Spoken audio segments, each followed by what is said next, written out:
Hello student, very good morning. I hope you are fine. आपके अपने YouTube channel expert classes by Manju ma'am में स्वागत एवं अभिनंदन है। स्टूडेंट, मैं अभी आप लोगों के लिए एमसीक्यू सीरीज लाई हूं जो कि MA second semester home science का है, जिसका पेपर होने वाला है 5 अक्टूबर को। पेपर का नाम है स्टूडेंट आप लोगों का बच्चों एवं परिवार प्रबंधन का कार्यक्रम। तो ये आपका क्या है, 5 अक्टूबर को परीक्षा होने वाली है। तो आइए स्टूडेंट, हम बिना समय गंवाए स्टार्ट करते हैं। आपका पहला क्वेश्चन स्टूडेंट, प्रबंध यह जानने की कला है कि आप क्या देखना चाहते हैं, तत्पश्चात यह देखना कि इसे सर्वोत्तम एवं मितव्ययतापूर्ण तरीके से करते हैं। यह कथन किसका है स्टूडेंट? ये प्रबंधन की परिभाषा दिया गया स्टूडेंट, पूछा जा रहा है कि यह कथन जो है किसके द्वारा दिया गया। तो आपका ऑप्शन है ए है FW टेलर, ऑप्शन बी है CS जॉर्ज, ऑप्शन सी है हेमन और ऑप्शन डी है इनमें से कोई नहीं। तो स्टूडेंट याद रखिएगा कि जो ये परिभाषा दिया गया है ये किसके द्वारा दिया गया है, FW टेलर के द्वारा दिया गया है। अगला क्वेश्चन स्टूडेंट, किस बच्चे, किशोर, युवा तथा वृद्ध जन यानी बुजुर्ग हमारे समाज के अंतर्गत आते हैं।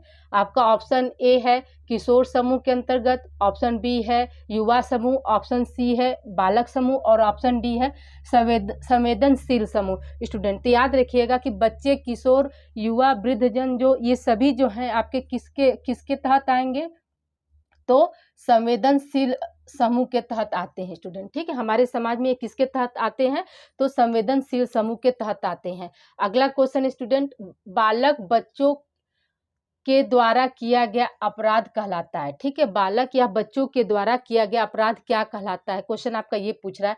आपका ऑप्शन ए है छोटा अपराध, ऑप्शन बी है किशोरा अपराध, ऑप्शन सी है बाल अपराध और ऑप्शन डी है इनमें से कोई नहीं। स्टूडेंट तो देखिए स्टूडेंट, बालक या बच्चों के द्वारा जो किया गया अपराध है, या इसको क्वेश्चन को ऐसे भी आ सकता है कि बालक और बच्चों के द्वारा कानून का उल्लंघन करना क्या कहलाता है, तो क्या हो जाएगा आपका बाल अपराध हो जाएगा, यानी ऑप्शन सी आपका यहाँ पे सही है।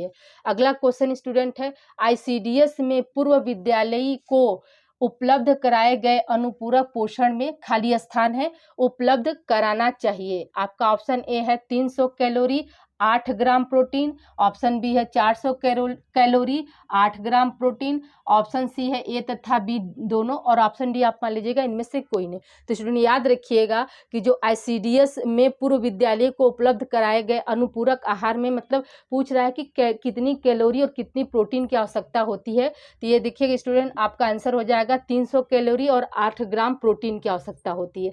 अगला क्वेश्चन स्टूडेंट आपका 2009 में यूनिसेफ और WHO द्वारा BFHI को लागू किया गया है। BFHI क्या है? ठीक है, 2009 में यूनिसेफ तथा WHO के द्वारा BFHI को लागू किया गया। तो BFHI क्या है स्टूडेंट? तो इसका आंसर हमने डायरेक्ट लिख दिया यहाँ पे, बॉडी फाइंडिंग हॉस्पिटल इंटीग्रेटेड होता है। क्या फुल फॉर्म है इसका? बॉडी फाइंडिंग हॉस्पिटल इंटीग्रेटेड होता है स्टूडेंट। आपको क्वेश्चन ऐसे पूछ सकता है स्टूडेंट कि BFHI जो है लागू किया किसके द्वारा लागू किया गया है, तो आपके ऑप्शन में रहेगा यूनिसेफ, बी ऑप्शन हो जाएगा WHO, सी ऑप्शन हो जाएगा ए तथा बी दोनों और डी ऑप्शन हो जाएगा इनमें से कोई नहीं। तो स्टूडेंट याद रखिएगा कि यहाँ पर क्या हो जाएगा, आपका ऑप्शन सी हो जाएगा। स्टूडेंट जो हम बीच बीच में जो आपको क्वेश्चन भी बताते रहते हैं तो उसे भी आप बी केयरफुली आप लोग सुना करिए। ठीक है, अगला क्वेश्चन है आपका ICDS का फुल फॉर्म है। तो ICDS का फुल फॉर्म क्या होता है स्टूडेंट? याद रखिएगा, इंटीग्रेटेड चाइल्ड डेवलपमेंट सर्विसेज होता है। ठीक है, इंटीग्रेटेड चाइल्ड डेवलपमेंट सर्विसेज होता है, जिसको हम हिंदी में समेकित बाल विकास सेवाएं कहते हैं। क्या कहते हैं स्टूडेंट? समेकित बाल विकास सेवाएं कहते हैं। अगला क्वेश्चन स्टूडेंट आपका, राष्ट्रीय पोषण संस्थान स्थित है।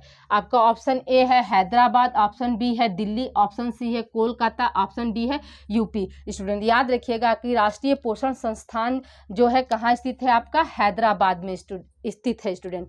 फिर अगला क्वेश्चन स्टूडेंट, SOS का फुल फॉर्म है। ठीक है, SOS का फुल फॉर्म क्या है? तो स्टूडेंट याद रखिएगा, सेव आवर सॉल। ठीक है, सेव आवर सॉल या इसी को हम क्या बोलते हैं, सेव आवर शिप भी बोलते हैं।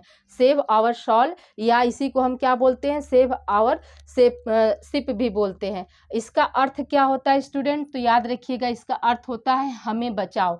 ठीक है, SOS की स्थापना कब हुई थी स्टूडेंट? याद रखिएगा रखिएगा कि SOS की स्थापना जो है 1961 ईस्वी में हुई थी। जो SOS जो है लाया किसके लिए लाया गया था स्टूडेंट, याद रखिएगा आप कि यह अनाथ बच्चों और जो छोड़े हुए बच्चे, जैसे कि बहुत पहले क्या था, बहुत लोगों को लड़कियों के जन्म होने पर दुख होता था, वो क्या करते थे, वो कहीं अपने बच्चे को छोड़ देते थे। तो जो अनाथ और जो छोड़े हुए बच्चे हैं, तो ये जो है SOS जो है उन्हीं के लिए कार्य करती है स्टूडेंट। ठीक है, आपका क्वेश्चन यहाँ है, देखिए अगला क्वेश्चन है आपका, SOS किसके लिए कार्य करती है, तो आपका ऑप्शन ए है अनाथ व छोड़े बच्चों के लिए, बी ऑप्शन है युवाओं के लिए, सी ऑप्शन है वृद्धों के लिए और डी ऑप्शन है इनमें से कोई नहीं। तो स्टूडेंट याद रखिएगा कि ये क्या है, अनाथ व छोड़े बच्चों के लिए, छोड़े गए बच्चों के लिए क्या करती है, ये कार्य करती है। अगला क्वेश्चन स्टूडेंट, SOS संगठन है, यानी SOS कैसा संगठन है, क्वेश्चन आपका ये पूछ रहा है। तो आपका ऑप्शन ए है गैर सरकारी, ऑप्शन है बी है सरकारी, ऑप्शन सी है अर्ध सरकारी और ऑप्शन डी है इनमें से कोई नहीं स्टूडेंट। तो याद रखिएगा कि जो SOS है वो कैसी जो संस्था है या संगठन है, तो वो गैर सरकारी संगठन है स्टूडेंट। ठीक है, इसे आप लोग अच्छे से राइट डाउन कर लीजिए स्टूडेंट। अभी कुछ क्वेश्चन रिमेन है, उसे हम कंटिन्यू कर रहे हैं। आइए स्टूडेंट हम लोग आगे कंटिन्यू करते हैं। देखिए अगला क्वेश्चन है आपका, थियो हैमन के अनुसार प्रबंध का अर्थ है। ठीक है, थियो हैमन के अनुसार प्रबंध का अर्थ है, क्या अर्थ है ये पूछा क्वेश्चन। आपका ऑप्शन ए है संज्ञा के रूप में, ऑप्शन बी है प्रविधि के रूप में, ऑप्शन सी है विज्ञान के रूप में और ऑप्शन डी है ये सभी स्टूडेंट। याद रखिएगा कि इसका आंसर हो जाएगा ये सभी। अगला क्वेश्चन स्टूडेंट, उड़ान स्कूल किनके लिए होता है। ऑप्शन ए है बच्चों के लिए, ऑप्शन बी है युवाओं के लिए, ऑप्शन सी है किशोरों के लिए और ऑप्शन ई है वृद्ध के लिए। तो स्टूडेंट याद रखिएगा कि जो उड़ान स्कूल होता है वो किसके लिए होता है, बच्चों के लिए होता है। ठीक है, और यहाँ पर क्वेश्चन आपका बन सकता है कि उड़ान स्कूल में शिक्षा जो है किसको दी जाती है, या उड़ान स्कूल के तहत जो है किस कक्षा को शिक्षा दी जाती है। तो आपको क्या हो जाएगा, ये इसमें क्या है, नर्सरी से, ठीक है, नर्सरी से प्राइमरी तक की शिक्षा, प्राइमरी स्कूल तक की जो बच्चे होते हैं उनको क्या किया जाता है, शिक्षा दी जाती है। नर्सरी से प्राइमरी तक के बच्चों को क्या किया जाता है, उड़ान स्कूल के तहत जो है शिक्षा दी जाती है। अगला क्वेश्चन स्टूडेंट आपका, उड़ान स्कूल कहाँ स्थापित है। आपका ऑप्शन ए है यूपी के हरदोई जिले में, ऑप्शन बी है यूपी वाराणसी, ऑप्शन सी है यूपी जौनपुर, ऑप्शन डी है इनमें से कोई नहीं। तो स्टूडेंट याद रखिएगा कि इसका आंसर क्या हो जाएगा, उड़ान स्कूल जो है कहाँ स्थापित है, तो यूपी के हरदोई जिले में स्थापित है स्टूडेंट। याद रखिएगा स्टूडेंट, एक क्वेश्चन यहाँ बन सकता है कि जो उड़ान स्कूल है वह किस वर्ष लाया गया था। तो याद रखिएगा कि ये कब लाया गया था, 2008 में लाया गया था। कब लाया गया था स्टूडेंट, 2008 में लाया गया था। अगला क्वेश्चन स्टूडेंट आपका, 18 वर्ष से कम आयु के किशोरा अपराध के बाद किशोरों को रखा जाता है।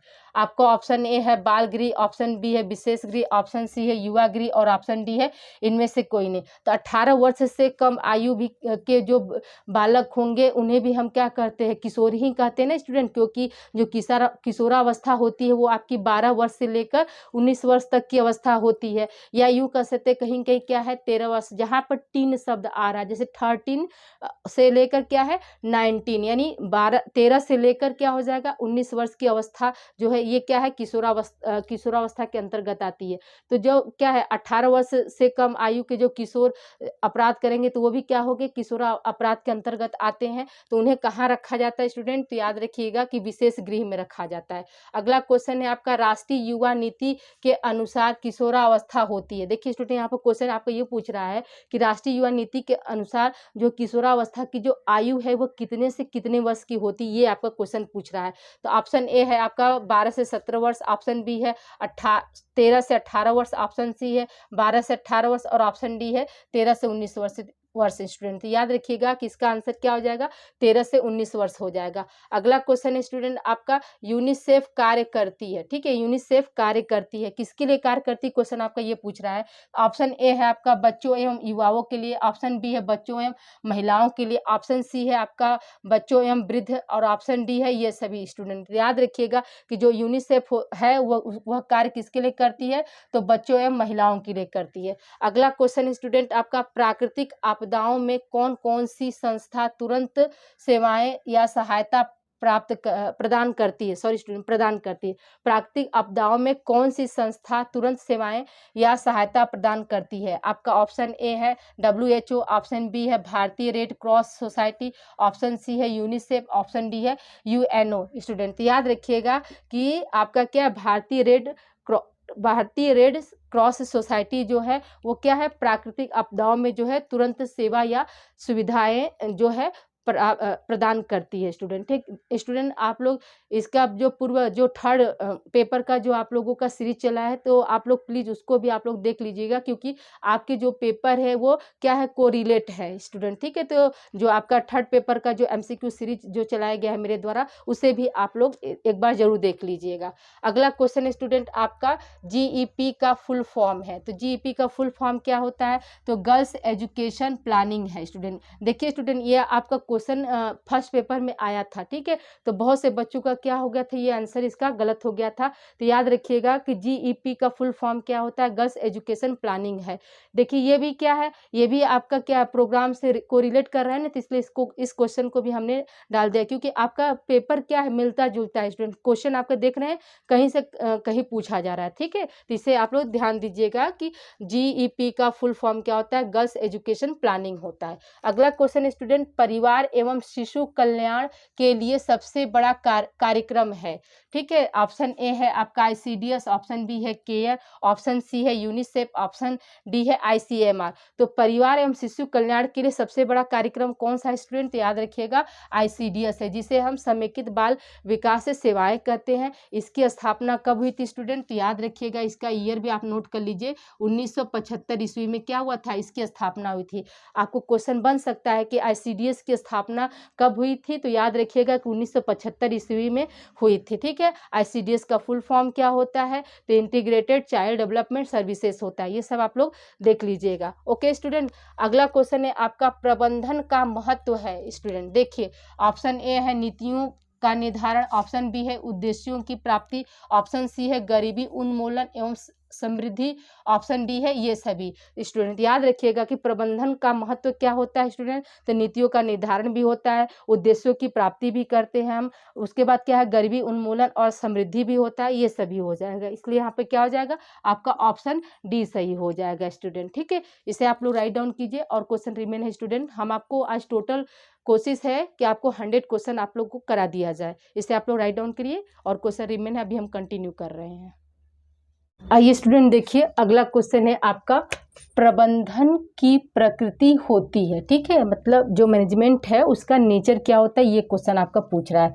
तो ऑप्शन ए है आपका कला व विज्ञान, ऑप्शन बी है गुणवत्ता, ऑप्शन सी है सार्वभौमिक प्रक्रिया, ठीक है, ऑप्शन सी है सार्वभौमिक प्रक्रिया, और ऑप्शन डी है ये सभी। तो जो प्रबंधन की जो प्रकृति होती है उसमें क्या होता है, गुणवत्ता व विज्ञान भी पाया जाता है, कला और विज्ञान भी होता है, और सार्वभौमिक प्रक्रिया भी होती है। इसलिए यहाँ पे क्या हो जाएगा, आपका ऑप्शन डी यहाँ पे सही हो जाएगा। नहीं, ये सभी प्रबंधन की प्रकृति में क्या आएगा, कला व विज्ञान है, गुणवत्ता है और सार्वभौमिक प्रक्रिया होती है। सार्वभौमिक का मतलब होता है स्टूडेंट की सभी जगह चलने वाली, ठीक है। अगला क्वेश्चन है आपका सामुदायिक विकास कार्यक्रम का उद्देश्य है, ठीक है, सामुदायिक विकास कार्यक्रम का उद्देश्य है। ऑप्शन ए है ग्रामीणों का विकास, ऑप्शन बी है शिक्षा व गरीबी उन्मूलन, ऑप्शन सी है सामुदायिक सुविधाओं, और ऑप्शन डी है ये सभी। स्टूडेंट इसका आंसर आपका क्या हो जाएगा, ये सभी। जो सामुदायिक विकास कार्यक्रम का उद्देश्य क्या होता है, ग्रामीणों का विकास करना होता है, शिक्षा का भी होता है, और क्या है, गरीबी उन्मूलन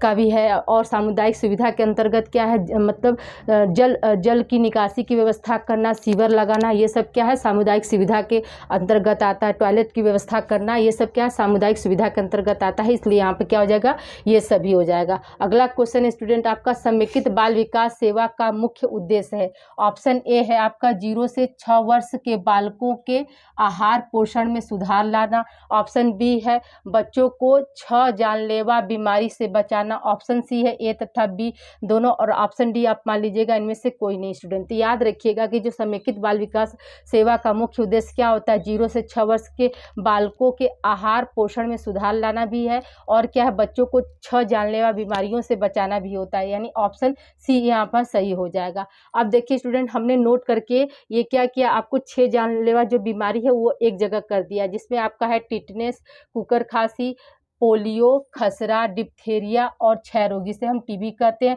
और डिप्थीरिया को क्या बोलते हैं, कंठमाला भी बोलते हैं। ठीक है स्टूडेंट, याद रखिएगा, कंठमाला या गला कंठ भी बोलते हैं। ठीक है, कंठमाला या गला कंठ भी बोला जाता है। तो ये क्या है, ये 6 जो है जानलेवा बीमारियां हैं जिसमें क्या है, समेकित बाल विकास सेवा का मतलब स्टूडेंट ICDS जो है कार्य करता है। ठीक है, कभी कभी आपको क्वेश्चन ऐसे दे सकता है स्टूडेंट, ये बीमारी का नाम देकर पूछ देगा कि इसके लिए कौन सी जो है सेवाएं हैं या कौन सी संस्था जो है काम करती है, तो हम क्या उसमें आपके ऑप्शन में रहेगा ICDS, केयर, यूनिसेफ, UNO, तो हम क्या बताएंगे कि ICDS है। ठीक है, अगला क्वेश्चन स्टूडेंट, ICDS के कार्य हैं। आपका ऑप्शन ए है टीकाकरण व पूरक आहार, ऑप्शन बी है स्कूल पूर्व शिक्षा, ऑप्शन सी है पोषण एवं हेल्थ परीक्षण, और ऑप्शन डी है ये सभी। तो स्टूडेंट याद रखिएगा कि जो ICDS है उसका कार्य क्या होता है, ये सभी है, टीकाकरण भी होता है, पूरक आहार भी होता है, स्कूल पूर्व शिक्षा यानी आंगनवाड़ी में जो शिक्षा दी जाती है उसको कह रहा है, पोषण एवं हेल्थ परीक्षण भी होता है। ठीक है, तो इसलिए यहाँ पे क्या हो जाएगा, आपका ऑप्शन डी सही होगा। अगला क्वेश्चन स्टूडेंट, प्रबंधन की विशेषताएं होती हैं। ऑप्शन ए है कला, ऑप्शन बी है सामाजिक दायित्व, ऑप्शन सी है जन्मजात प्रतिभा, और ऑप्शन डी है आपका ये सभी। स्टूडेंट याद रखिएगा कि प्रबंधन की जो विशेषताएं होती हैं, कला भी होता है, सामाजिक दायित्व भी है, जन्मजात प्रतिभा भी होती है, और क्या है ये सभी, इसलिए यहाँ पे क्या हो जाएगा, आपका ऑप्शन डी सही हो जाएगा। अगला क्वेश्चन स्टूडेंट, प्रबंध को प्रभावित करने वाले कारक होते हैं, यानी कौन कौन से जो कारक होते हैं जो प्रबंध को प्रभावित करते हैं, तो आपका ऑप्शन है मानवीय व्यवहार, ऑप्शन बी है जटिलताओं में वृद्धि, ऑप्शन सी है अच्छे व्यवस्थापक की कमी, और ऑप्शन डी है ये सभी। स्टूडेंट याद रखिएगा इस क्वेश्चन का आंसर हो जाएगा डी, यानी जो है प्रबंध को प्रभावित करने वाले कारक कौन कौन से होते हैं, तो मानवीय व्यवहार भी होता है, जटिलताओं में वृद्धि यानी जो कठिनाइयां होती हैं उनमें वृद्धि होना, और एक अच्छा व्यवस्थापक यानी कुशल व्यवस्थापक का न होने, ये सब क्या है, आपके प्रबंध को प्रभावित करते हैं। अगला क्वेश्चन स्टूडेंट, प्रबंधन के सिद्धांत हैं। ऑप्शन ए है उद्देश्य प्राप्ति सिद्धांत, ऑप्शन बी है नियोजन एवं संतुलन का सिद्धांत, ऑप्शन सी है समन्वय एवं नियंत्रण का सिद्धांत, और ऑप्शन डी है ये सभी। तो स्टूडेंट याद रखिएगा कि जो प्रबंधन का सिद्धांत क्या होता है, उद्देश्य प्राप्ति भी होता है, नियोजन संतुलन का सिद्धांत भी होता है, समन्वय एवं नियंत्रण का भी सिद्धांत होता है, इसलिए यहाँ पे क्या हो जाएगा, आपका ऑप्शन डी सही होगा। अगला क्वेश्चन स्टूडेंट, आपका परिवार तथा घर में प्रबंधक की भूमिका होती है। ऑप्शन ए है प्रतिनिधित्व के रूप में, ऑप्शन बी है लक्ष्यों की प्राप्ति के रूप में, ऑप्शन सी है साधनों के उपयोग में, ऑप्शन डी है ये सभी। स्टूडेंट याद रखिएगा इस प्रश्न का उत्तर आपका होगा डी, ये सभी। जो परिवार तथा घर में प्रबंधक की भूमिका क्या होता है, प्रतिनिधित्व के रूप में भी होती है, लक्ष्यों की प्राप्ति में भी होती है, और साधनों का उपयोग में भी होता है, इसलिए यहाँ पे क्या हो जाएगा, आपका ये सभी हो जाएगा। अगला क्वेश्चन स्टूडेंट है, एक राष्ट्रीय संस्था जो सामाजिक एवं अन्य अपंग बालकों के लिए कार्यरत है। अपंग का मतलब स्टूडेंट विकलांग, विकलांग बालकों के लिए कार्यरत है, वह कौन सी संस्था है। ठीक है, आपका ऑप्शन ए है ICDS, ऑप्शन बी है CSWB, और ऑप्शन सी है केयर, और ऑप्शन डी है इनमें से कोई नहीं। तो स्टूडेंट याद रखिएगा कि एक राष्ट्रीय संस्था जो सामाजिक व अन्य अपंग बालकों के लिए कार्यरत है वो कौन सा है, तो CSWB है। अगला क्वेश्चन स्टूडेंट आपका है कि ICDS का शुभ आरंभ किस वर्ष हुआ। आपका ऑप्शन ए है 1975, ऑप्शन बी है 1976, ऑप्शन सी है 1977, और ऑप्शन डी है 1978। स्टूडेंट देखिए ICDS का जो शुभ आरंभ हुआ था वो कब हुआ था, 1975 ईस्वी में हुआ था। स्टूडेंट इसे आप लोग राइट डाउन कीजिए। अभी और क्वेश्चन बचा है स्टूडेंट, उसको हम कंटिन्यू कर रहे हैं। स्टूडेंट हम लोग आगे कंटिन्यू करते हैं। देखिए स्टूडेंट आप लोग का क्वेश्चन है 31, CSWB का फुल फॉर्म है। ठीक है, CSWB का फुल फॉर्म क्या है, क्वेश्चन आपको ये पूछेगा, तो हमने यहाँ पे आपको डायरेक्ट आंसर लिख दिया है, सेंट्रल सोशल वेलफेयर बोर्ड होता है। ठीक है, CSW का फुल फॉर्म क्या होता है, सेंट्रल सोशल वेलफेयर बोर्ड होता है, जिसको हम हिंदी में क्या कहते हैं, केंद्रीय समाज कल्याण परिषद कहते हैं, जिसको हम हिंदी में क्या कहते हैं स्टूडेंट, केंद्रीय समाज कल्याण परिषद कहते हैं। अगला क्वेश्चन स्टूडेंट आप लोग का, CSWB की स्थापना कब और किसकी अध्यक्षता में हुई थी। स्टूडेंट आपको क्वेश्चन पूछ रहा है कि जो CSW है इसकी स्थापना कब और किसकी अध्यक्षता में हुई थी, तो आपका ऑप्शन ए है 1953 ताराबाई की अध्यक्षता में हुई थी, बी ऑप्शन है आपका 1953 श्रीमती दुर्गाबाई देशमुख की अध्यक्षता में हुई थी, या फिर 1953 कस्तूरबा गांधी की अध्यक्षता में हुई थी, या इनमें से कोई नहीं। ठीक है स्टूडेंट, तो देखिए आपका ऑप्शन यहाँ पे बी सही हो जाएगा कि 1953 श्रीमती दुर्गाबाई देशमुख की अध्यक्षता में हुई थी स्टूडेंट। फिर अगला क्वेश्चन है स्टूडेंट आपका, प्रत्येक सामुदायिक विकास खंड में कितने प्राथमिक स्वास्थ्य केंद्र होते हैं?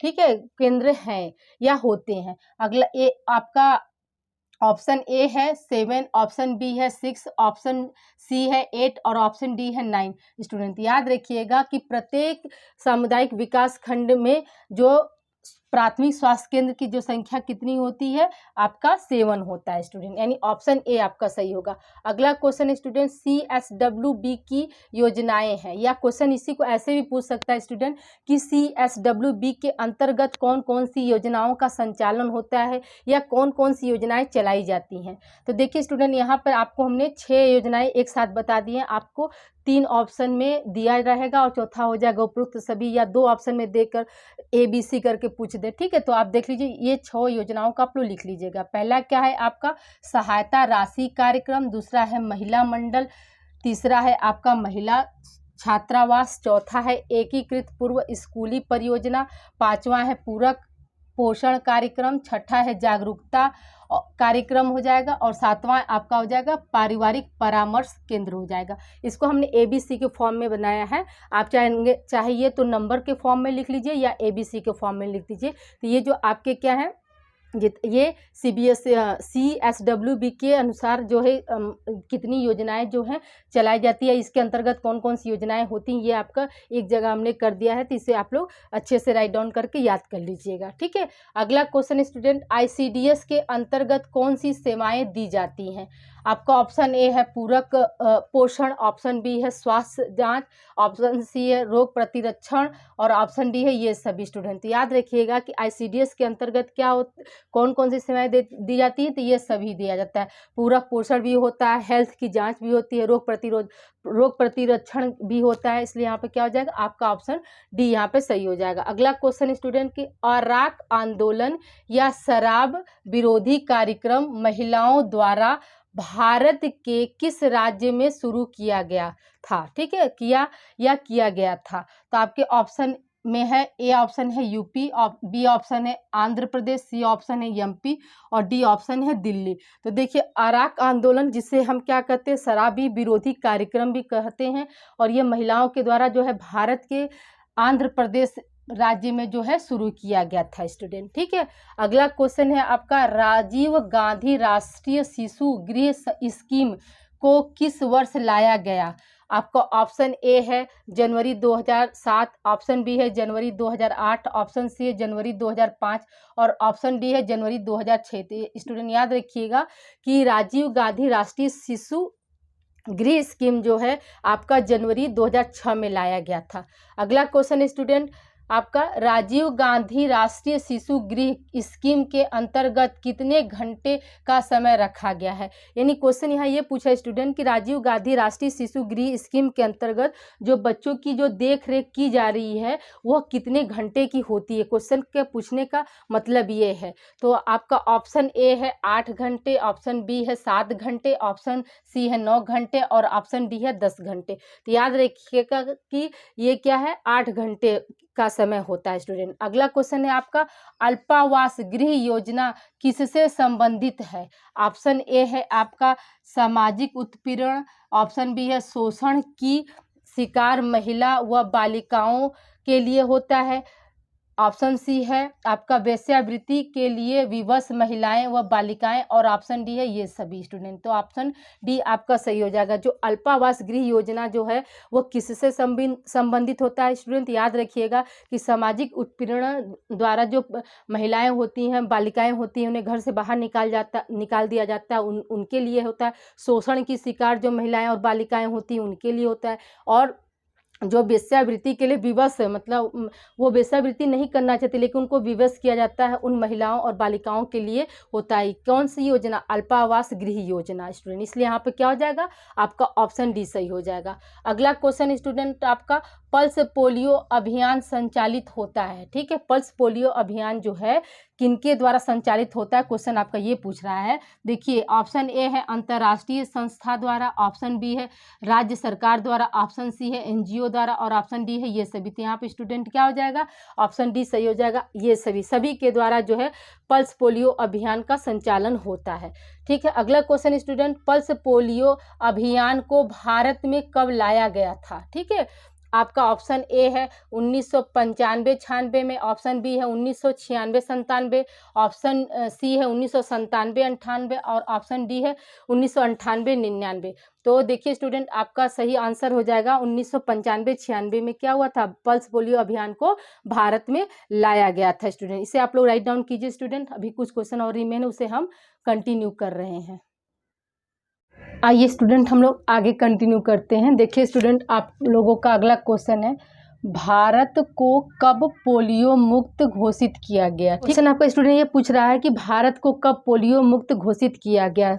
आपका ऑप्शन ए है 17 मार्च 2014, ऑप्शन बी है 18 मार्च 2014, ऑप्शन सी है 17 अप्रैल 2014 और ऑप्शन डी आप मान लीजिए स्टूडेंट 14 मई 2014 मान लीजिए। ठीक है, ये आपका ऑप्शन है। तो भारत को जो है पोलियो मुक्त घोषित कब किया गया, तो 17 मार्च 2014 को घोषित किया गया था। स्टूडेंट, अगला क्वेश्चन स्टूडेंट, सामुदायिक संगठन है, यानी सामुदायिक संगठन क्या है, क्वेश्चन आपका ये पूछ रहा है स्टूडेंट।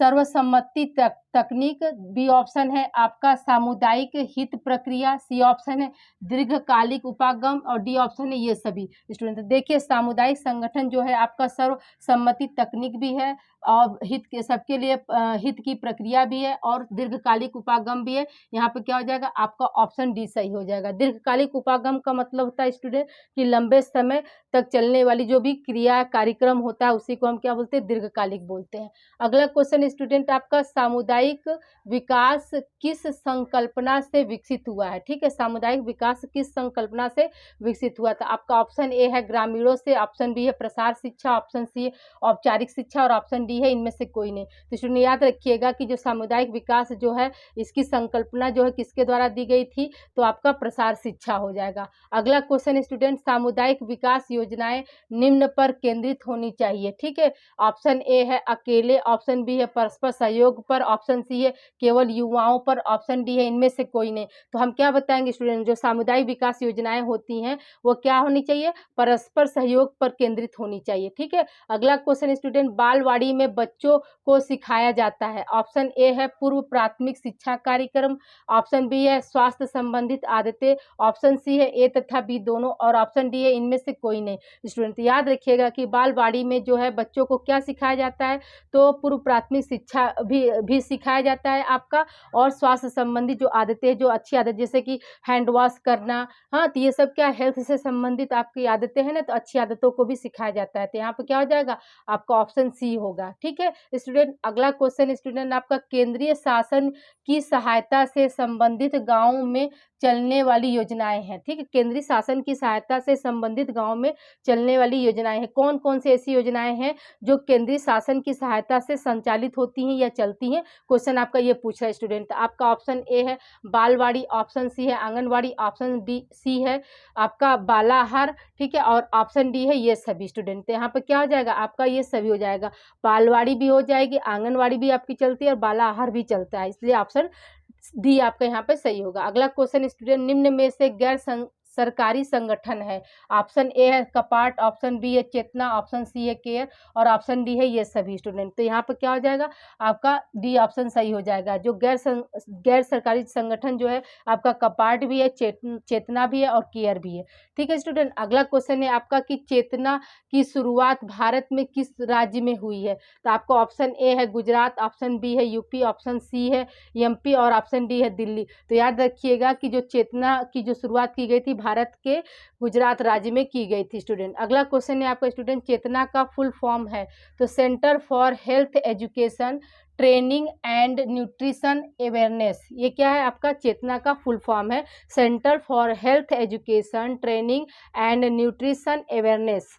अगला क्वेश्चन स्टूडेंट, GOBI गोबिफ का तात्पर्य है। ठीक है, आपका ऑप्शन ए है युवाओं की देखभाल, ऑप्शन बी है बच्चों की स्वास्थ्य व देखभाल, ऑप्शन सी है किशोरों की देखभाल, ऑप्शन डी है वृद्धों की देखभाल। स्टूडेंट तो याद रखिएगा कि GOBIFF का तात्पर्य होता है बालकों की स्वास्थ्य एवं देखभाल होता है। अगला क्वेश्चन स्टूडेंट है आपका GOBIFF का फुल फॉर्म क्या होता है। तो देखिए, जी का मतलब क्या होता है स्टूडेंट, तो ग्रोथ मॉनिटरिंग, ओ का मतलब होता है ओरल रिहाइड्रेशन, बी का मतलब होता है ब्रेस्ट फीडिंग मतलब दूध पिलाना। ठीक है, आई का मतलब होता है इम्यूनाइजेशन यानी इम्यूनिटी पावर को बूस्ट करना, एफ का मतलब होता है फैमिली प्लानिंग यानी परिवार जो है कैसे परिवार नियोजन एक तरह से मान लीजिए इसको।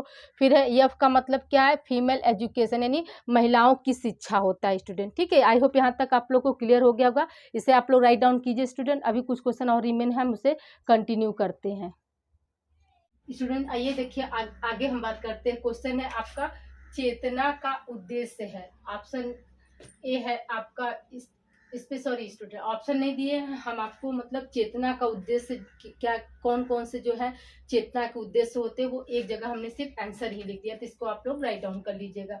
पहला उद्देश्य है आपका स्त्रियों एवं बालकों की देखभाल, दूसरा है आपका स्वास्थ्य शिक्षा एवं पोषण, तीसरा है आपका मातृ एवं नवजात शिशुओं की सुरक्षा, चौथा है आपका भोजन व पोषण की गुणवत्ता बढ़ाना, पांचवा है महिलाओं को आत्मनिर्भर बनाना। ठीक है स्टूडेंट, ये क्या है आपके 5 जो है चेतना का उद्देश्य है। इसे आप लोग राइट डाउन कर लीजिए। इसी में से कोई 3 ऑप्शन आपका रहेगा या 2 ऑप्शन रहेगा। ठीक है स्टूडेंट, अगला क्वेश्चन है आपका केयर की स्थापना कब हुई थी। आपका ऑप्शन ए है 1946, ऑप्शन बी है 1947, ऑप्शन सी है 1948 और ऑप्शन डी है 1954। स्टूडेंट तो देखिए केयर की जो स्थापना हुई थी तो वो कब हुई थी, तो आपका 1946 ईस्वी में हुई थी स्टूडेंट।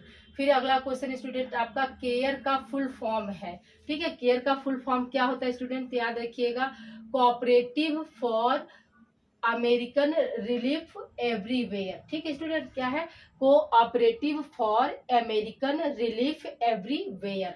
अगला क्वेश्चन है स्टूडेंट काम के बदले अनाज योजना किस संस्था के कार्य है। ठीक है, या क्वेश्चन इसको ऐसे भी घुमा कर पूछ सकता है स्टूडेंट कि काम के बदले अनाज योजना किस संस्था के अंतर्गत कार्यरत है या संचालित होता है स्टूडेंट। तो देखिए आपका ऑप्शन ए है केयर, ऑप्शन बी है ICDS, ऑप्शन सी है चेतना, ऑप्शन डी है यूनिसेफ। स्टूडेंट याद रखिएगा कि केयर के अंतर्गत ही क्या होता है काम के बदले अनाज योजना जो है चलाया जाता है। अगला क्वेश्चन स्टूडेंट निम्न में से राष्ट्रीय संस्थाएं कौन कौन सी हैं। ठीक है, यानी आपका नेशनल क्या संस्था का मतलब क्या होता है स्टूडेंट, संस्था का मतलब होता है ऑर्गेनाइजेशन जो है कौन कौन सी होती है। तो पहला आपका ऑप्शन ए है ICCW, ऑप्शन बी है CSWB, ऑप्शन सी है आपका CDS सॉरी स्टूडेंट देखिए आपका है पहला ऑप्शन है ICCW, ऑप्शन बी है आपका CSWB, ऑप्शन सी है आपका ICDS, ऑप्शन डी है नील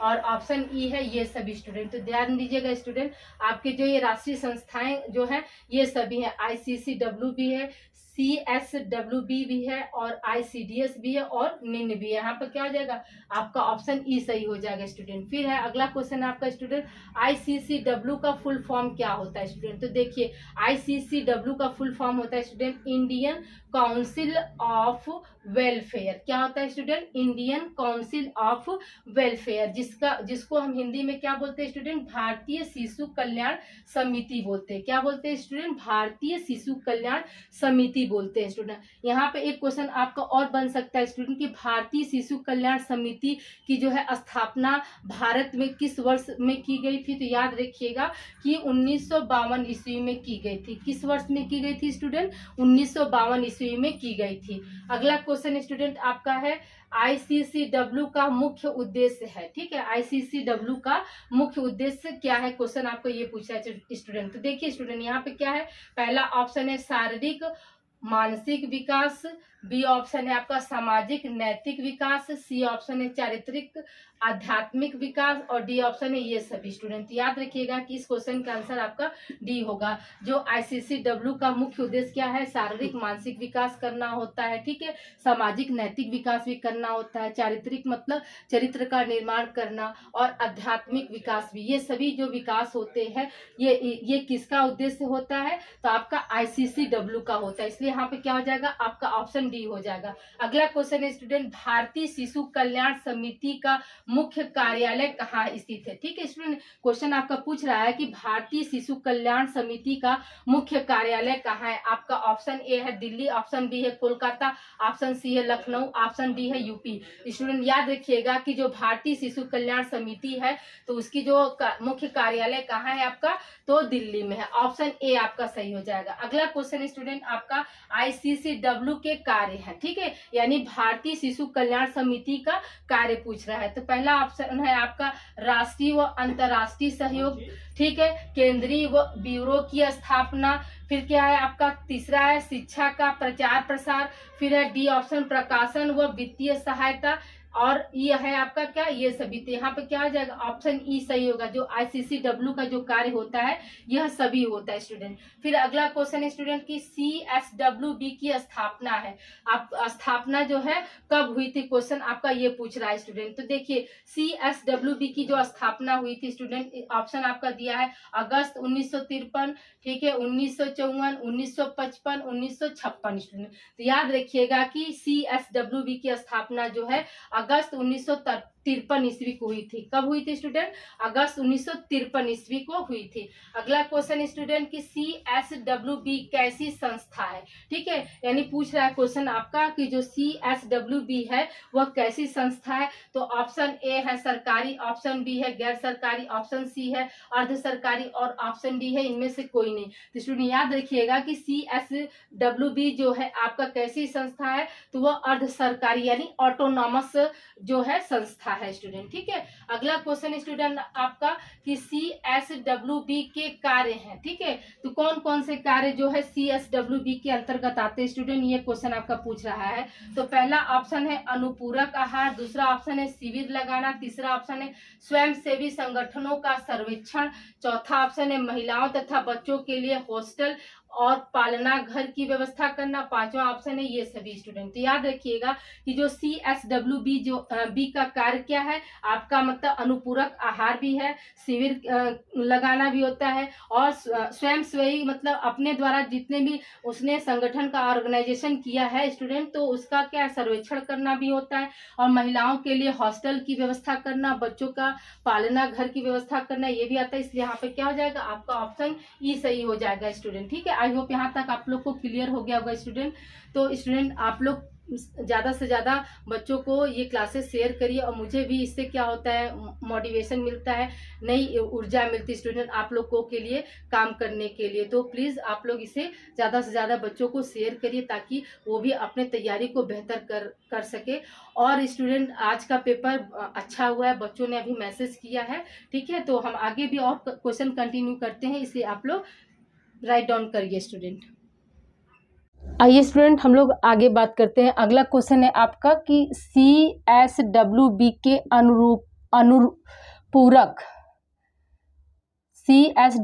के अनुपूरक पोषण कार्यक्रम का उद्देश्य है, ठीक है स्टूडेंट। आपका ऑप्शन ए है शिशु पोषण, ऑप्शन बी है बीमारियों से रक्षा, ऑप्शन सी है ए तथा बी दोनों, और ऑप्शन डी है इनमें से कोई नहीं स्टूडेंट। तो देखिए CSWB के अनुपूरक पोषण कार्यक्रम का उद्देश्य क्या है स्टूडेंट, तो शिशु पोषण भी है, शिशु को बीमारियों से रक्षा करना भी होता है, इसलिए यहाँ पे क्या हो जाएगा, आपका ऑप्शन सी सही हो जाएगा। अगला क्वेश्चन स्टूडेंट आपका WHO का फुल फॉर्म क्या है। तो देखिए WHO का फुल फॉर्म क्या होता है, वर्ल्ड हेल्थ ऑर्गेनाइजेशन, जिसे हम हिंदी में क्या कहते हैं स्टूडेंट, विश्व स्वास्थ्य दिवस संगठन बोलते हैं स्टूडेंट, ठीक है, ठीक है, विश्व स्वास्थ्य संगठन बोलते हैं। जिसकी स्थापना कब हुई थी स्टूडेंट? दूसरा क्वेश्चन आपके यहाँ बन सकता है कि WHO की स्थापना कब हुई थी? तो याद रखिएगा कि 7 अप्रैल 1948 ईस्वी को इसकी स्थापना हुई थी। यहाँ पर तीसरा क्वेश्चन ये बन सकता है कि WHO का जो हेड क्वार्टर या मुख्यालय कहाँ है स्टूडेंट? तो हम क्या बताएंगे कि स्विट्जरलैंड जेनेवा में है। ठीक है, आपको ऑप्शन में स्विट्जरलैंड भी दे सकता है और आपको ऑप्शन में जेनेवा भी पूछ सकता है स्टूडेंट। तो हम क्या करेंगे, हम जेनेवा में या स्विट्जरलैंड में टिक करेंगे स्टूडेंट। देखिए अगला क्वेश्चन स्टूडेंट कि विश्व स्वास्थ्य दिवस कब मनाया जाता है? ठीक है, विश्व स्वास्थ्य दिवस कब मनाया जाता है, यानी वर्ल्ड हेल्थ डे कब मनाते हैं? आपका ऑप्शन ए है 7 अप्रैल, ऑप्शन बी है 8 अप्रैल, ऑप्शन सी है 9 अप्रैल और ऑप्शन डी है 7 मार्च स्टूडेंट। याद रखिएगा कि जो विश्व स्वास्थ्य दिवस जो है प्रति वर्ष जो है आपका कब मनाया जाता है स्टूडेंट? तो 7 अप्रैल को मनाया जाता है। ठीक है, अगला क्वेश्चन स्टूडेंट आपका कि विश्व स्वास्थ्य दिवस 2023 की थीम क्या थी स्टूडेंट? तो याद रखिएगा कि विश्व स्वास्थ्य दिवस 2023 यानी अभी जो मनाया गया अप्रैल मतलब 7 अप्रैल को विश्व स्वास्थ्य दिवस मनाया गया था ना स्टूडेंट, तो उसकी थीम यहाँ पर पूछ रहा था। याद रखिएगा कि हेल्थ फॉर ऑल होता है, यानी स्वास्थ्य सभी के लिए। क्या होता है स्टूडेंट? हेल्थ फॉर ऑल यानी स्वास्थ्य सभी के लिए। ठीक है, अगला क्वेश्चन है आपका स्टूडेंट केवल बीमारियों का नहीं होना या बीमारियों की अनुपस्थिति मात्र ही स्वास्थ्य नहीं है बल्कि संपूर्ण शारीरिक, मानसिक व सामाजिक कुशलता भी है। यह कथन किसका है स्टूडेंट? देखिए आपका ऑप्शन ए है WHO के द्वारा दिया गया था, ऑप्शन बी है यूनिसेफ के द्वारा, ऑप्शन सी है केयर और ऑप्शन डी है आपका ICDS स्टूडेंट। तो याद रखिएगा कि जो यह परिभाषा है स्टूडेंट तो किसके द्वारा दिया गया था? तो WHO के द्वारा दिया गया था। किसके द्वारा दिया गया था स्टूडेंट? WHO के द्वारा दिया गया था। अगला क्वेश्चन स्टूडेंट कि WHO का कार्य है, तो देखिए स्टूडेंट आपका ऑप्शन ए है राष्ट्रों को चिकित्सीय सुविधा प्रदान करना, बी ऑप्शन है आंकड़ों व सूचनाओं को एकत्रित करना, सी ऑप्शन है मानव शक्ति का विकास और डी ऑप्शन है ये सभी। तो WHO जो है उसका कार्य क्या क्या होता है स्टूडेंट? तो मतलब जितने भी देश है उनको चिकित्सीय सुविधा जो है प्रदान करना होता है और आंकड़ों का एकत्रित करना, मतलब जो सेवा दिया गया किसको कितना लाभ हुआ, ये सब जो है आंकड़े जो होते हैं, जितनी भी सूचनाएं होती हैं ये सब क्या करता है? एकत्रित करता है स्टूडेंट। फिर क्या है आपका मानव शक्ति का विकास, तो इसका कार्य क्या है आपका? WHO का मानव शक्ति का विकास भी है, इसलिए यहाँ पे क्या हो जाएगा आपका ऑप्शन डी सही हो जाएगा स्टूडेंट। ठीक है स्टूडेंट, याद रखिएगा कि WHO का कार्य क्या होता है? तो राष्ट्रों को चिकित्सीय सुविधा प्रदान करना, फिर है आंकड़ों व सूचनाओं को एकत्रित करना, मानव शक्ति का विकास करना, यानी ऑप्शन डी यहाँ पे सही होगा। अगला क्वेश्चन स्टूडेंट यूनिसेफ कैसी संस्था है? ठीक है, आपको क्वेश्चन पूछ रहा है यूनिसेफ जो है कैसी संस्था है, तो आपका ऑप्शन दिया है राष्ट्रीय संस्था है, अंतर्राष्ट्रीय है, गैर सरकारी है या इनमें से कोई नहीं है। तो याद रखिएगा कि यूनिसेफ जो है कैसी संस्था है? आपका अंतर्राष्ट्रीय संस्था है स्टूडेंट। याद रखिएगा अंतर्राष्ट्रीय संस्था के अंतर्गत कौन कौन सा आएगा? आपका WHO हो गया, यूनिसेफ हो जाएगा, UNO हो जाएगा। तो ये सब क्या है? ये सब आपकी है अंतर्राष्ट्रीय संस्था के अंतर्गत आते हैं स्टूडेंट।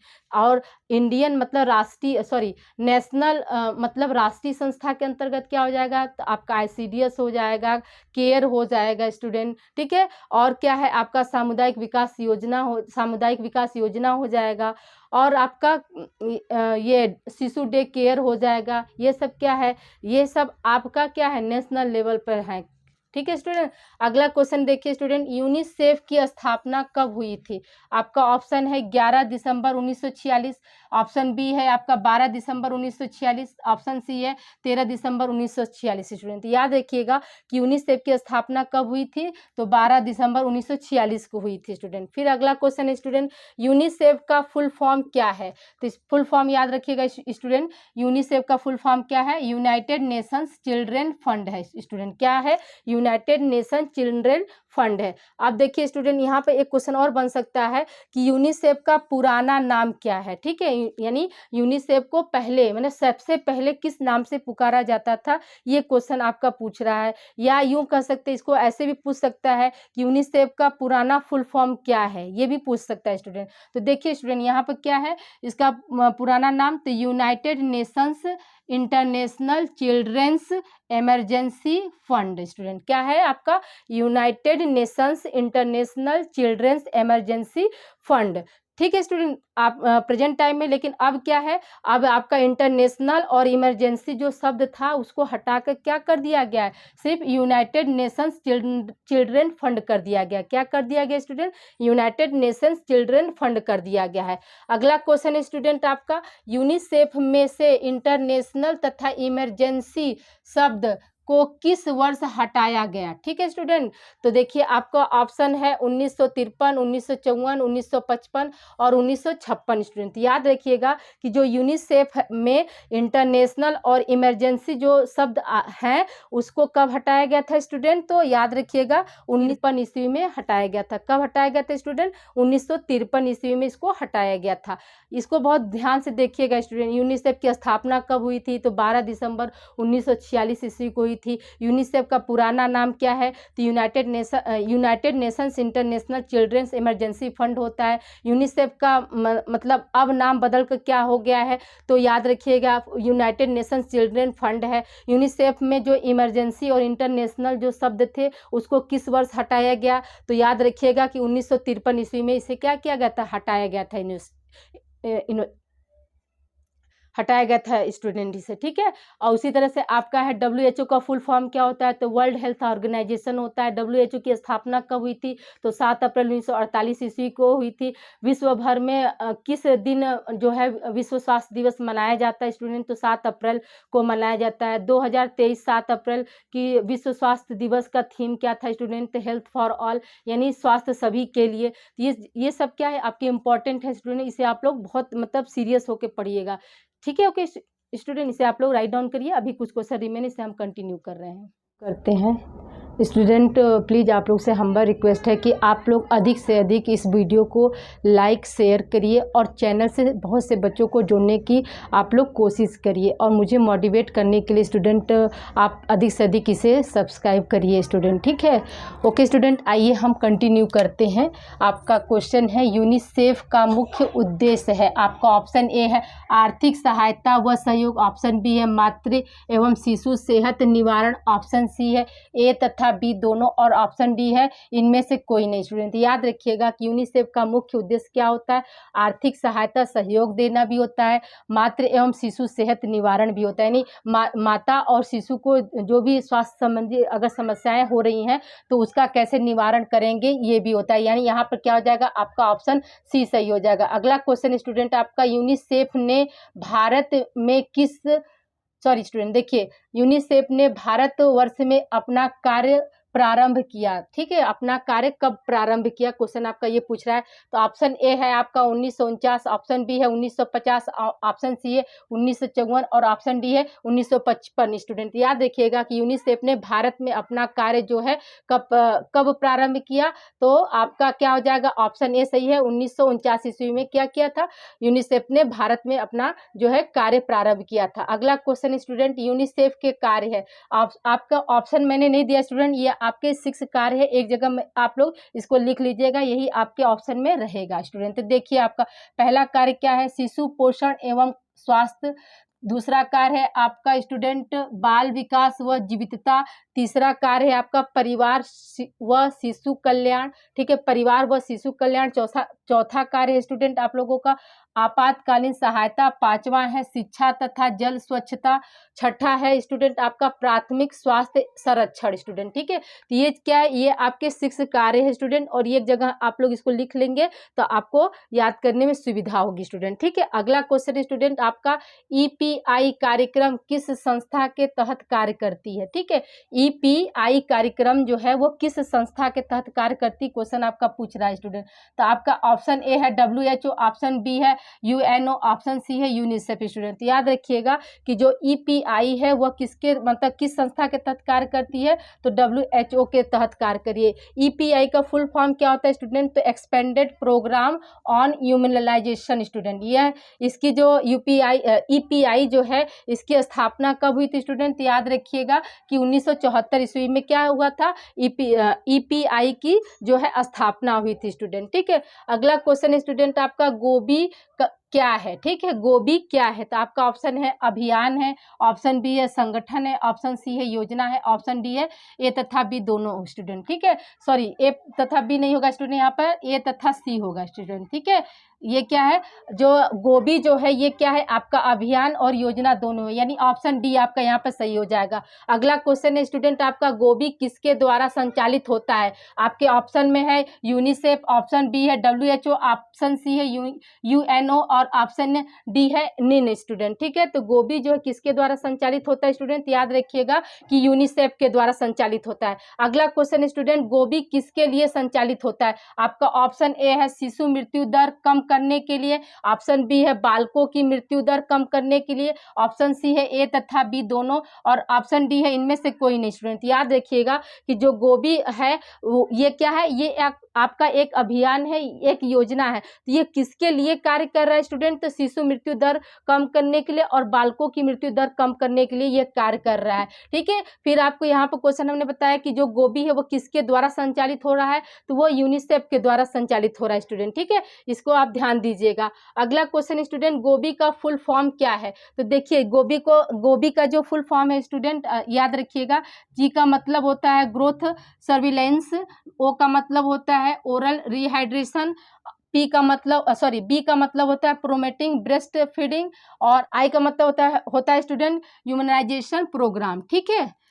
अगला क्वेश्चन स्टूडेंट आपका निप्सिड का फुल फॉर्म है, ठीक है। निप्सिड का फुल फॉर्म क्या होता है, तो देखिए स्टूडेंट निप्सिड का फुल फॉर्म क्या है, तो national institute of public cooperation and child development. क्या फुल फॉर्म है student, national institute of public cooperation and child development student. अगला क्वेश्चन स्टूडेंट आपका, निप्सिड की स्थापना कब हुई थी स्टूडेंट। तो देखिए आपका ऑप्शन में है 4 जुलाई 1975, ऑप्शन बी है 5 जुलाई 1975, ऑप्शन सी है 3 जुलाई 1975, ऑप्शन डी है 15 जुलाई 1975 स्टूडेंट। याद रखिएगा कि जो निप्सिड की जो स्थापना हुई थी वो कब हुई थी, आपका 4 जुलाई 1975 ईस्वी में हुई थी। आपका ऑप्शन ए सही है। अगला क्वेश्चन स्टूडेंट आपका, निप्सिड का कार्यालय है, तो देखिए स्टूडेंट आपका ऑप्शन है नई दिल्ली, ऑप्शन बी है कोलकाता, ऑप्शन सी है मुंबई, ऑप्शन डी है लखनऊ स्टूडेंट। तो देखिए निप्सिड का जो कार्यालय है वो कहाँ है स्टूडेंट, आपका नई दिल्ली में है, ठीक है स्टूडेंट। ये आपका क्या है 85 क्वेश्चन कंप्लीट हो गया स्टूडेंट। देखिए फीवर वीकनेस की वजह से मेरे जुबान भी लड़खड़ा रहे हैं, तो प्लीज़ आप लोग कोऑपरेट करिएगा और इसे आप लोग राइट डाउन कर लीजिए, ठीक है स्टूडेंट। अभी कुछ क्वेश्चन जो है रिमेन है उसे हम आगे कंटिन्यू कर रहे हैं। Student, expert classes by Manju ma'am का सिर्फ एक ही उद्देश्य है कि आप लोगों को अच्छी शिक्षा मिले और आप लोगों का पेपर अच्छा हो स्टूडेंट, ठीक है। ओके स्टूडेंट, अपना ध्यान रखिएगा और इसे आप लोग कोशिश करिए कि ज़्यादा से ज़्यादा बच्चों को आप शेयर करिए। और जो बच्चे हमारे कंपटीशन की तैयारी कर रहे हैं वो को करिकुलर का क्लास ज्वाइन करके अपने जो बेसिक कॉन्सेप्ट है उसे क्लियर कर सकते हैं और अच्छे से इसको तैयारी कर सकते हैं स्टूडेंट, ठीक है। जो आप लोगों का NAP के द्वारा को करिकुलर कोर्स जो लाया गया स्टूडेंट, ये आप लोगों का ऑल कंपटीशन बेस है स्टूडेंट। तो आप लोग इसे ज़्यादा से ज़्यादा बच्चों को आप लोग शेयर करिए स्टूडेंट, ठीक है। आगे कंटिन्यू करते हैं स्टूडेंट। तो देखिए आगे कंटिन्यू करते हैं स्टूडेंट। अभी आप लोगों का 96 क्वेश्चन हम करा दे रहे हैं।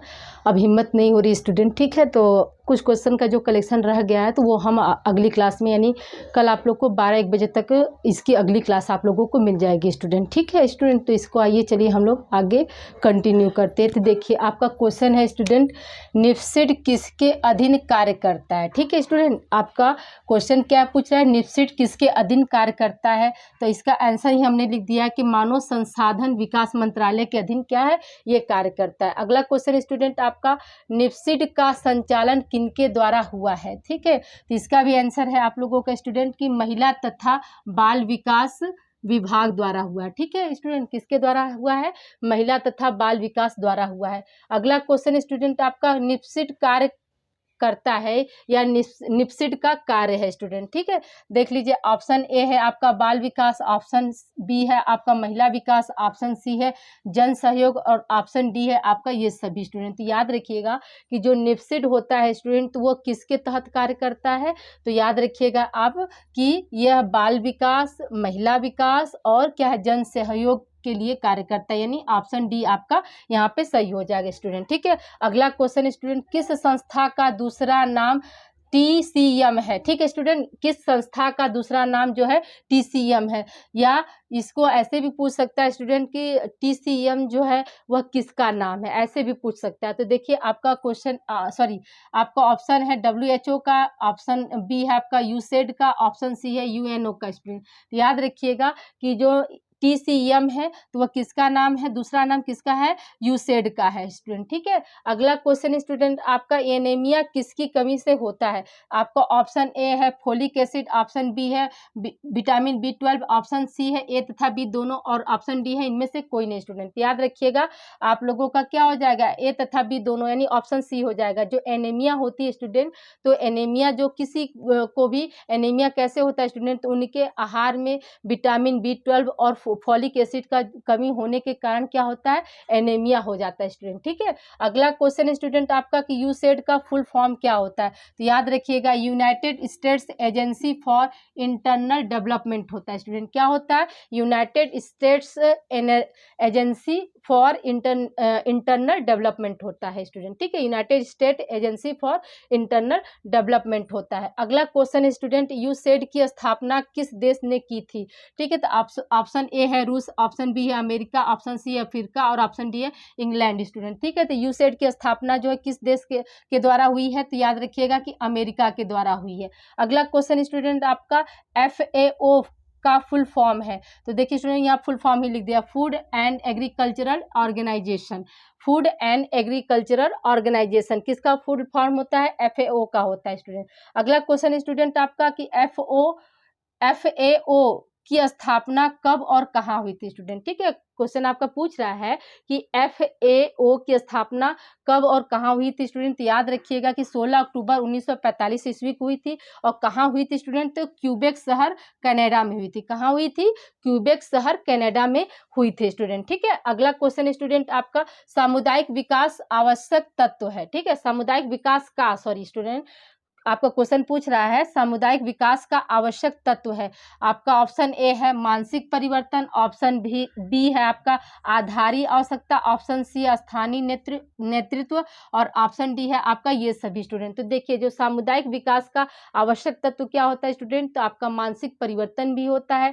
ठीक है, आधारी आवश्यकता यानी जो हमारी बेसिक नीड होती है, बेसिक नीड में हमारा क्या है स्टूडेंट, आधारी आवश्यकता के अंतर्गत हमारा क्या आता है स्टूडेंट, तो रोटी कपड़ा मकान आता है। क्या आता है? रोटी कपड़ा मकान आता है। तो ये देखिए हो गया। और स्थानीय नेतृत्व यानी जहाँ पर लोग रहते हैं उनका नेतृत्व करता कौन होता है, तो ये सभी हो जाता है, ये सभी हो जाएगा। ठीक है, तो यहाँ पर क्या हो जाएगा, सामुदायिक विकास का आवश्यक तत्व क्या हो जाएगा, यहाँ पर ये सभी ऑप्शन यानी डी यहाँ पर सही हो जाएगा। सामुदायिक विकास योजना जो होता है वो किसके लिए होता है स्टूडेंट, याद रखिएगा कि ये ग्रामीणों के लिए होता है। ठीक है, किसके लिए होता है, ग्रामीणों के लिए होता है। अगला क्वेश्चन है आपका स्टूडेंट सामुदायिक कार्यक्रम की विशेषता नहीं है। आपका ऑप्शन ए है सभी लोगों के लिए, ऑप्शन बी है ग्रामीणों के लिए, ऑप्शन सी है आत्मनिर्भरता की कमी, और ऑप्शन डी है स्थानीय संसाधनों का प्रयोग। स्टूडेंट याद रखिएगा कि सामुदायिक कार्यक्रम की विशेषता नहीं है, तो इसमें क्या हो जाएगा, आपका ऑप्शन सी होगा स्टूडेंट। देखिए इसमें दिया है कि आत्मनिर्भरता की कमी, जबकि ऐसा नहीं होता है। जो सामुदायिक विकास कार्यक्रम है स्टूडेंट, तो उसमें उसको शुरू करने के पीछे यही उद्देश्य था कि मतलब सभी लोगों के लिए हो, गांव के विकास के लिए हो, अशिक्षा को दूर किया जाए, भूखमरी को कम किया जाए, लोगों को क्या है आत्मनिर्भर बनाया जाए। तो देखिए आत्मनिर्भर बनाया जाए, तो अब देखिए यहाँ पे क्या दे रहा है, आपका ऑप्शन में दे रहा है कि आत्मनिर्भरता की कमी। तो यहाँ पे क्या हो जाएगा, आपके प्रश्न के अकॉर्डिंग क्या है, यहाँ पे आत्मनिर्भरता की कमी जो है ऑप्शन सही होगा। क्यों? क्योंकि देखिए यहाँ पर पूछ रहा है कि सामुदायिक विकास कार्यक्रम की कमी नहीं है। ठीक है, सामुदायिक कार्यक्रम की विशेषता नहीं है। ठीक है स्टूडेंट, क्वेश्चन आपका पूछ रहा है कि सामुदायिक कार्यक्रम की विशेषता नहीं है, तो ये सभी विशेषताएं हैं आपका क्या क्या, सभी लोगों के लिए, ठीक है, ग्रामीणों के लिए, स्थानीय संसाधनों का प्रयोग, और ये क्या दिया है यहाँ पर आत्मनिर्भरता की कमी। तो इसलिए यह विशेषता जो है आपके प्रश्न के अकॉर्डिंग जो है ये गलत है, इसलिए यहाँ पर ऑप्शन सी आपका सही हो जाएगा स्टूडेंट। ठीक है स्टूडेंट, अपना आप ख्याल रखिएगा और आज के लिए इतना ही स्टूडेंट। आगे का क्वेश्चन जो होगा मैं नेक्स्ट क्लास में आगे कंटिन्यू कर दूंगी। अब जो है हिम्मत नहीं हो रही है स्टूडेंट, ठीक है, मुझे बहुत ज़्यादा वीकनेस के कारण अब मैं कंटिन्यू बोल नहीं पा रही हूँ। तो ये आज आप लोगों का क्या है 96 क्वेश्चन तो रिटन है, बट आपको जो बीच बीच में जो हमने बहुत सारे क्वेश्चन बताए स्टूडेंट, वो आपका हमको लग रहा है कि 100, अगर टोटल आप काउंट करेंगे तो 110 क्वेश्चन आप लोगों का expert classes by Manju ma'am के द्वारा हो गया है स्टूडेंट, ठीक है। Expert classes by Manju ma'am का सिर्फ एक ही उद्देश्य है स्टूडेंट, आप लोगों को निःशुल्क शिक्षा देना, अच्छे कंटेंट लाना, और आप लोग अच्छे से पढ़िए स्टूडेंट। ये सारे क्वेश्चन जो है आपके एग्जाम ओरिएंटेड है। ओके स्टूडेंट, इसे आप लोग राइट डाउन कर लीजिए। Thank you for watching student.